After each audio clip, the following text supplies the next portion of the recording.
All right, ladies and gentlemen, it's time for our next one. Everyone come over. Going to ask everybody in the back to be quiet when we start this. Thanks, everybody. All right, here we go. Stand by.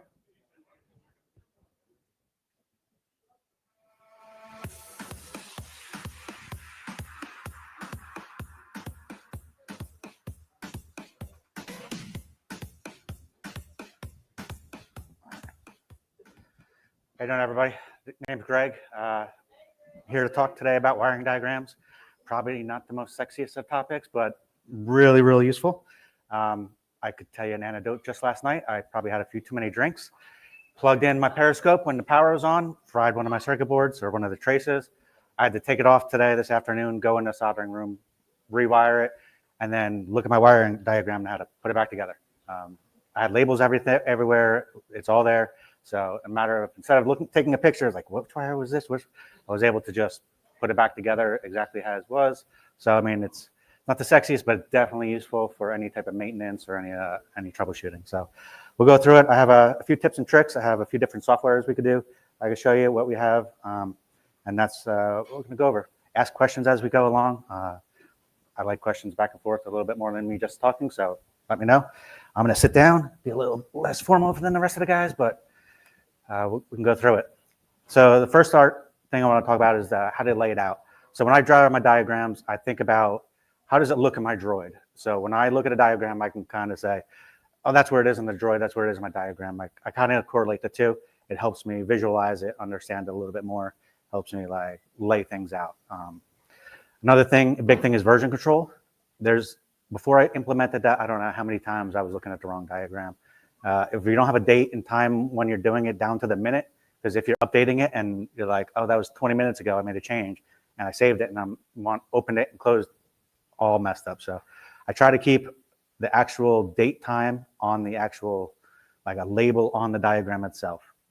So me, when I save it as a new file every time, and I have a little macro that runs that changes the file name to the correct date and time automatically. So there are ways to do it to make it easier. Like I have click a button, it saves the thing, it exports all my visual things because I use a lot of exports. So every time I save it, I export it to a PDF. I export a small JPEG so I could upload it to a Facebook or somewhere, a forum. And then I'll have a PNG, which is a much higher resolution that I could really dig into the details. And then I have a bunch of different pages in my Visio that gets exported as well, because I use that in my control website. So it's all automated and it could be done. And there's two softwares that I'm going to show you that can do that today. And then one of the other things is you can actually embed links to the code. So if you have a controller there, you just put a little icon or a little button there and you click on it, and then it's going to open up your Arduino IDE with the latest version of code. So that's a nice little feature as well. Starting out with circuit boards, there's really two methods here. I generally don't use the pictures of circuit boards on my diagrams. I find them a little bit too busy. They're really nice because they are about as detailed as you can get. But personally, I like this where I draw my own logic over here. So this is a custom board that I made, and you can see all the pins are labeled out. I can put labels there. I could draw it. It doesn't have to be perfect. I think I was a bit too OCD, and I made these one thing's exactly 0.1 inches apart, just like the circuit boards are, because you can get to that level of detail, but you don't really have to. It's just my own little OCD. So now when the board's there, in my drawings, the exact same dimensions, kind of. And a lot of times even if there is like this is the Maestro Palula controller, right? I'll take this and I'll make this transparent to like 50%, and then I'll draw on top of this all the little dots, all the rectangles, whatever I want. And this way, it's accurate, but it's not super detailed. So it's a little way to use, the stock images if you want, but then reduce some of the complexity, because like in mine, you don't see all these little traces which add it. You don't see all these extra little silk screen markings, any of that stuff. So there's two different options there, two different methods. Do whatever you feel like. I mean, it's personal preference at this point. Yeah, like I said, I think I covered everything. Label every pin on there, even if you don't think you're going to use it. It's just nice to have, and it helps you orient to your board. So if you have a wire there, you might not see that label, but if you see the other one next to it and it's in your diagram, you're like, oh, it's one over from that. So even if you're not going to use that pin, kind of label it there. The next one, wires. So use wire legends if possible, or I highly recommend it. This is my wire legend over here for my diagram. I'll go over my diagram in a minute, but I put the size of wire, the silicone, stranded. I even put the capacity there, so I know this can handle 87 amps if I need to. And then every single wire in there has this little bubble on it. So if I go back over to my wiring diagram, you see these wires here, they're 20S. So I know exactly, if I go to my legend that's roughly over here somewhere, so I know that 20S can handle 13.7 amps, right? So I know kind of, I'm able to correlate and say this circuit can handle this amount of amps. And I don't really measure any of that, but just in my own head, like, I don't think I'm gonna run 13 amps on a few servos. So it just gives me that ability there to have that legend. I do use different line weights to represent different wire gauges. So if I go to this control, this is my main fuse. You see some lines are thicker than the others. The 12S, 12 gauge wire is thicker than the 20 gauge. It's not as important if you're having the labels there, but it's also a little helpful at the same time. If you're like in the middle of something, or like, if you're just looking at this, you know there's a bunch of different gauges of wires. So it's there. Crossover options. I know some people like to have a hump when a wire crosses over each other. I personally don't use that myself. I just have it cross over at a 90-degree angle. And you can see, you just have to follow it. The type of lines that I use here, it doesn't really work. You have to use this connector, at least when this is Visio, right? I'm only talking Visio now. We'll go over some different options, but this is the one I use. And I only use this one because I get it free for work. I mean, I would not be paying for Visio personally, but I do have it free for work, so I use it. So if I go to, I just made a quick thing here.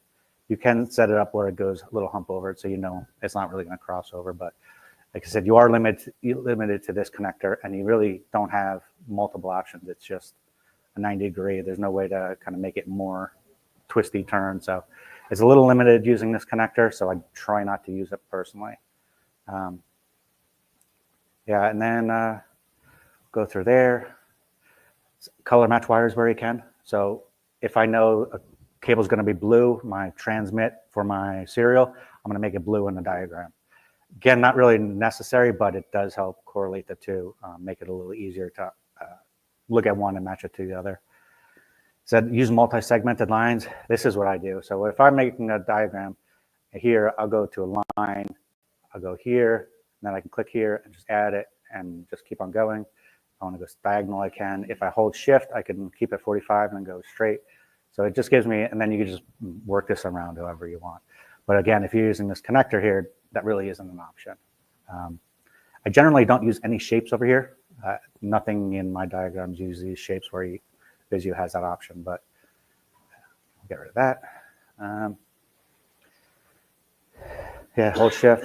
A lot of times when I'm creating, like if I go to my servos here, there's a lot of wires here, right? And in order to keep them straight and just perfect, Visio and some other programs, if I go to view, I do ruler, you can pull down this little guide, and it kind of puts like this guide on the page, and you could snap a line to this guide so you know it's perfectly straight. And if you look over here, you could see where it lines up, and then you could put another one at this next marker, and you could see where that, it should have went there. Yeah, it's being a little funny at the moment, but you can put multiple, yeah, and then you can space them off this ruler so they're like perfectly separated, and gets you a little, makes it look a little cleaner than if these were all different dimensions or different spaces apart. And you just kind of route the traffic or route all these cables as you need. Doesn't really matter. This is my dome panels or my dome servos, so I just label them right there. I put the labels there. I think we didn't get to labels yet, so I'll hold off on that. Use ruler guards, and so everything in my Droid except my audio and USB cables, I make the wires specific length. So I make the DuPont connectors on either end. That's super tedious and annoying sometimes. Sometimes I want to use just jumper cables. I mean, you can get 18-inch, 24-inch jumper cables, and it just works just as well. So it's just a choice. If you're going to make those jumper cables, though, just try to, when you're labeling them, just make them contiguous. So, you know, S13 then plugs in S14, which then plugs in S15. It makes it a little easier as you're troubleshooting or wiring it. You could see what I do there in a minute when I label things. And then labeling, I think this is where the biggest benefit of a wiring diagram comes in personally, because you're not trying to trace cables. You could just identify a cable end and it's there. So I have kind of 3 or 4 different ways to label something. If it's a dedicated power line, I'll start with the label with a P. If it's a signal line, it's S, audio, and then USB. So this is kind of how I break it down. I have a larger wire number. So this one here is just S258 for one of my servos. And then you see S258-3 for the signal wire, -1 for the positive, and -2 for the negative. So every positive wire in my Droid has a -1 at the end of the label. Negative is -2. The signals get a little funky because depending on which side of the TX or serial port, one's going to be TX, one's going to be RX. So you really can't say everyone TX is -3 because on the opposite end of the board, it's going to be an RX. So that's a matter of preference how you want to do anything else there, but it just helps to know anything a -1 is a positive, a -2 is there. And if you go here, you can see I have S3-2 there, S3-1. So that's for a signal, but if I go to my power distribution box, everything here starts with a P there for power, dedicated there. And generally, if it's a P, I'll label that wire individually. Where it's an S, I will just label the whole bundle. So if there's 3 wires wrapped or twisted together, I'll just have the S258 on there versus the S258-1, because that would be a bit too tedious. But if it's a dedicated power, a -1 or -2, and it starts with a P, I will label that individually. So we'll go back to here. So wire numbers, I generally break it up to the area. So the body, so my control board that flips down, that starts with 100, I think. And then my inside of my body, it'll start with 200, all the wires there. My dome plate will start with 300. My dome itself will be 400, just to kind of isolate, you know, if it's a 200 wire, it's in a body or something like that. Again, not super necessary, but it helps you like think about it there, keep the numbers. And then if you do add wires, it gives you a little bit more room to grow, because you're not like, now I have a 230 here, and then in a dome, I'm adding a 232 up there, and then go back down there. So it leaves a little bit room to grow. Yeah, so that's that. We'll go down to, so once you actually have the labels, you actually have to wire them or label them in your Droid. And that's tedious, I ain't gonna lie. You almost have to rip everything out and start over if you hadn't done it. You don't have to, but if you've got a ton of wires like me, it's almost better to do that. I personally use this Brady M211 label maker. It's a contiguous wrap, so it prints. I have it print 3 lines, and I snip it, and then I just wrap it around there. It's sticky. It's not. I think can do heat shrink, but I don't go to that level. It's worked everything, and you can kind of see it labeled up here. So each of these positive wires has a label on it, so I know exactly where that goes. So layers are another big thing I personally use. So I'm not sure if anyone knows, but Visio and some of the other programs, you could put certain things on what's called a layer, and then based on that layer, you could hide it or show it. So you have the ability to, let's say, all these green checkboxes, I just have to say, when I actually place the wire label on that wire, I marked it off green, so I know that it was actually wired or labeled properly. So if I go up here, I have little macros, so I could turn, actually I don't have that. That's not on one of them. But I can, so the labels itself, I can turn all my labels off.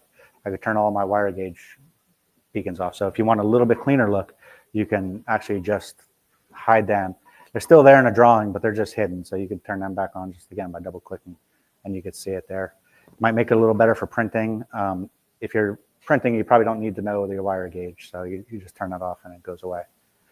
I've created a macro to do this, but it's just as easy to go here and layers, and then you go to layer properties. And these are all the different layers you have, and you can choose to hide it. You could choose to not print it if you don't want. You can choose to lock it or anything like that. And it's just as easy as clicking on an object and going to layers, assign to layer, and you can create a new layer here. We'll call it test, and then it assigns it to test. And then you could just right click anything and then just assign it to that test object now, so that you would just assign it. And then you could just go through, if you don't want to make these macros, you could just go through that other way and just hide and show. Just a way to keep information on your board or your diagram that you don't really want all the time, but it's there. One example is I have something here that when I take apart my control board, so if you see here, my control board is split into 2 halves. Oops, sorry. And all my wires are run through it, but if I have to take that apart, I have to take off a bunch of these wires here and here and all here. So in my wiring diagram, I just put this little C icon to say, remove this in order to take it apart. So it is there if I need it, but most of the time I don't need it. But and that's one of the benefits of laying out exactly your wiring diagram to your actual build too, because now I know this top left one I have to remove. Most of these negative ones I actually have to remove.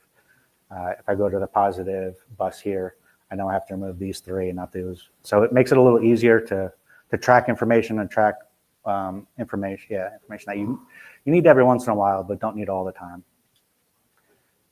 So I create a bunch of custom objects. So this is like a DC plug that I have on my control board. So if I want to power it from a DC wall wart, this is my switch.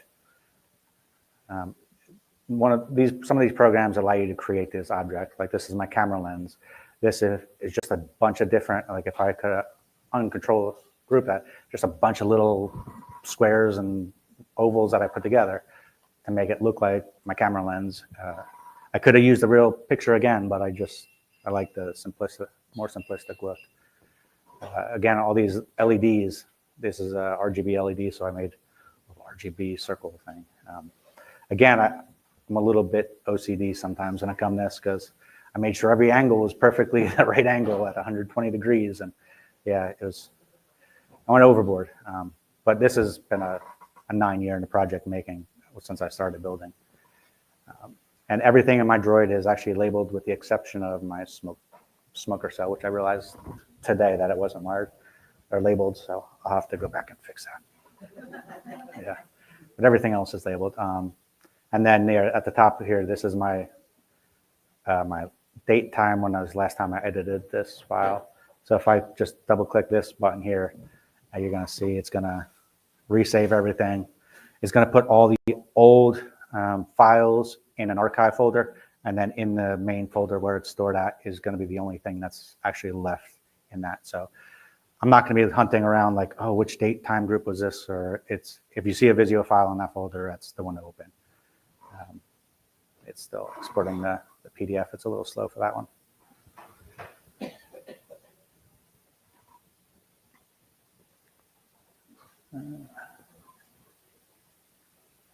Almost.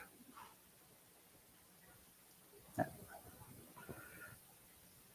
So you kind of see how I laid out my dome. Everything in my dome is in this box called dome. My warp core base plate, everything that's on the warp core is on this. My control board, everything in here. And then all my sound stuff is down here. My USB header here. This is my lights, all that stuff, and my servos for the body. My battery. So I kind of made a custom battery for mine. So I have this BMS when the way I wired all that stuff up. Backup batteries if I need it. So some of the benefits, like you could just make these custom connectors and everything there. There's, I think, only 2 programs that I've known. You can make custom shapes like this if you want, just by making 4 rectangles, overlap them, and then combine them, and then make all the lines curved so it's not squarish. So just a way to just make new objects, and you obviously know this is a spade connector, right? So it's just a way to make it nice and easy. Look, again, a little bit more realistic. Helps me visualize things a little bit more. So I could show you the code feature. So you could have it click that, and then it's going to open up the Arduino IDE.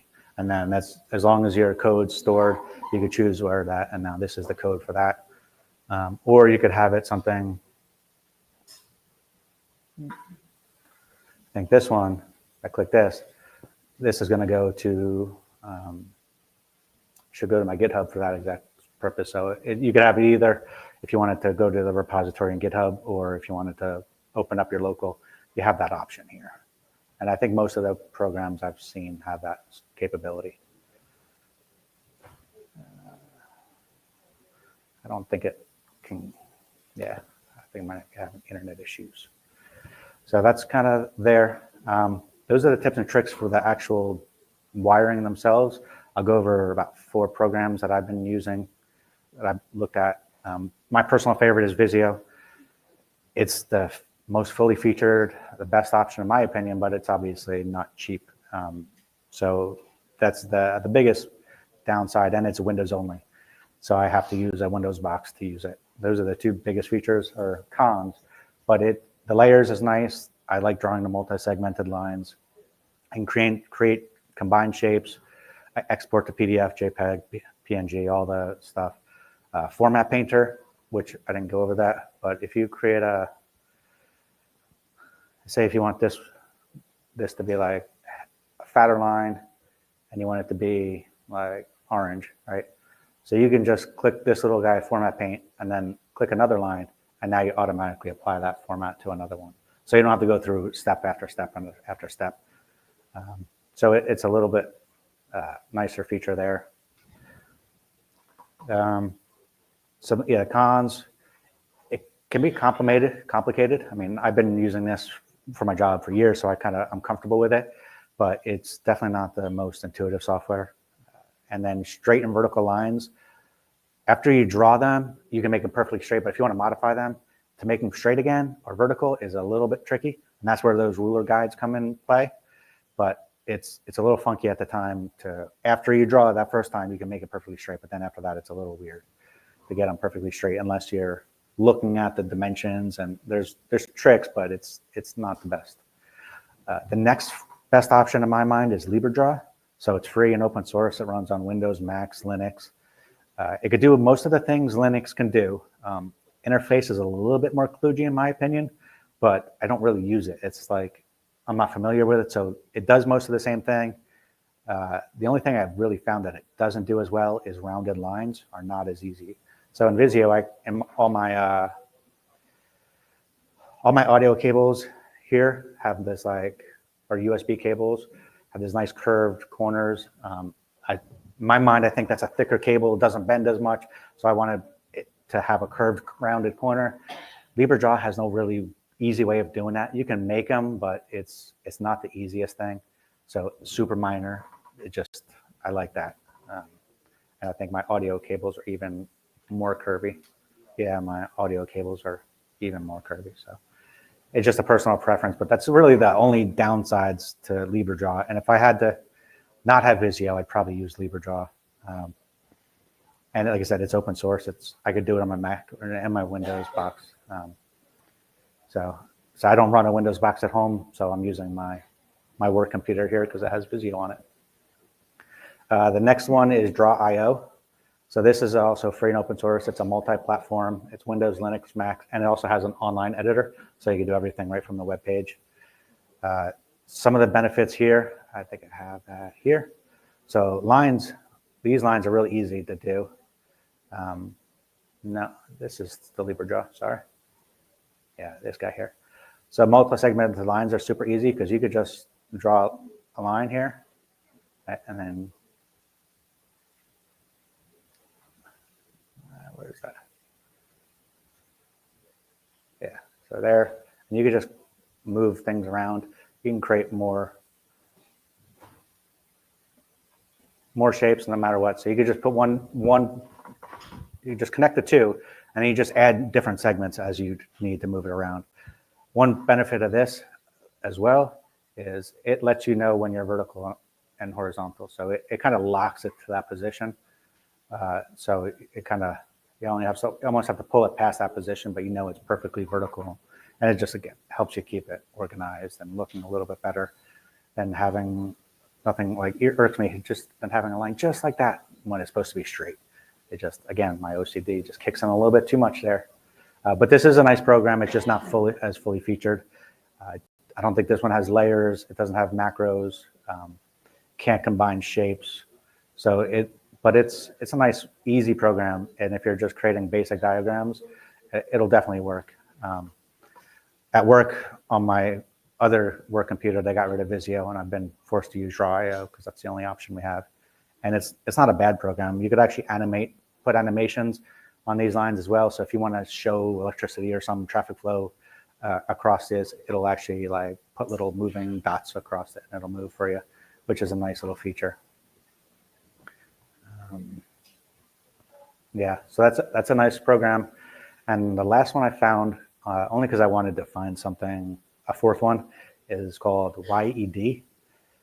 You can also add the code there to hyperlink it.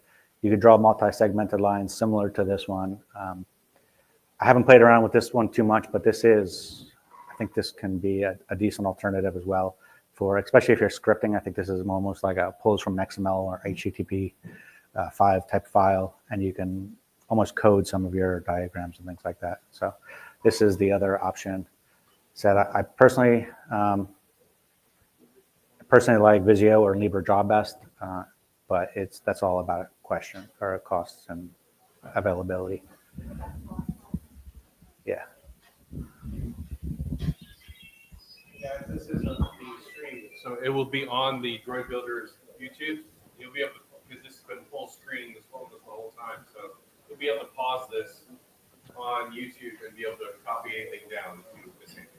Yeah, and I have a nice little link to it as well. So if you ever wanted to pull it up, so I created a nice little bit.ly link to it. So super simple. It was just like 3 lines long thing. I'm like, well, let me just create this short one for that. And the QR code there's just if you need to contact me for anything. That's my contact information. Questions? Anything? How much do you charge per hour? How much do you charge per hour? Holy cow.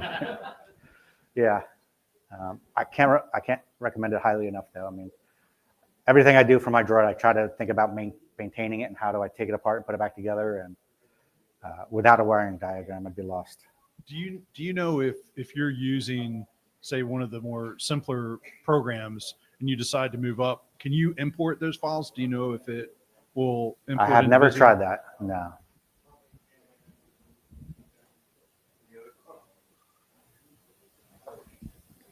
Kind of a question and a comment. Have you ever seen the DigiKey software Schemit? It's an online. It creates like bill of materials, and you can pull I looked at that at one DigiKey point. files. It's more schematic specific, but it was one I started playing with after looking at some of the similar ones. Yeah, I think I've looked at that one point, but I never actually looked at it. It's nice if you use their components. It creates a bill of materials and links to the sheets and everything like that while you're drawing at the same time. But if you have to do custom pieces, it's a little bit more cumbersome. Yeah. Yeah, I'm sure there's a ton of software out there. It's just these are the 4 that I kind of researched and looked at for this. Anybody else have a question they want? No.